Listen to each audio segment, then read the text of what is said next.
तुम्हाला माहिती आहे का, आजची रेसिपी आमच्या घरात प्रचंड आवडते, पण तुमच्यासोबत शेअर करायची राहूनच गेली. तर 4 प्रकारच्या डाळी सगळ्या सारख्या प्रमाणात घेतल्या.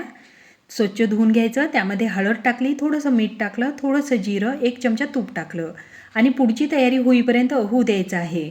गव्हाचं पीठ चाळून घ्यायचं, त्यामध्ये अर्धी वाटी बेसन पीठ टाकून घेतलं, वाटलेलं लसण जिरं, चवीनुसार मीठ, लाल तिखट, हळद, ओवा, तूप टाकून मिसळून घ्यायचं आणि थोडं थोडं पाणी टाकून छान घट्ट असं पीठ चुरून घ्यायचं. चुरलेल्या पिठाची पोळी लाटून घ्यायची, जास्त जाडी नाही जास्त पातळी नाही, स्क्वेअर आकाराने कट करून घ्यायचं. आता तुम्हाला जसं आवडेल ना तसा आकार द्या. तर मी सगळं हे अशा पद्धतीने बनवून घेतलं. दिसायलाही मस्त दिसते आणि बनवायलाही सोपं आहे.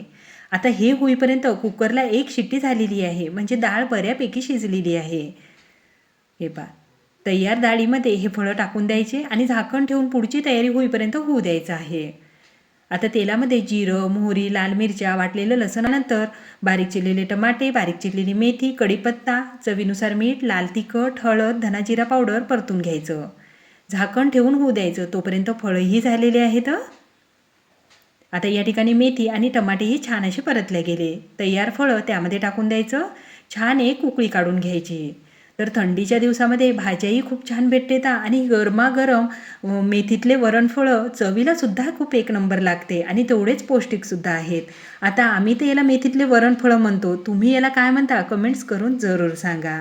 त्यावर मस्त असं साजूक तूप सोडायचं आणि गरमागरम खायला घ्यायचं. खूपच मस्त पौष्टिक अशी रेसिपी झालेली आहे. पण माझी बनवायची पद्धत कशी वाटली कमेंट्स करायला मात्र विसरू नका. धन्यवाद.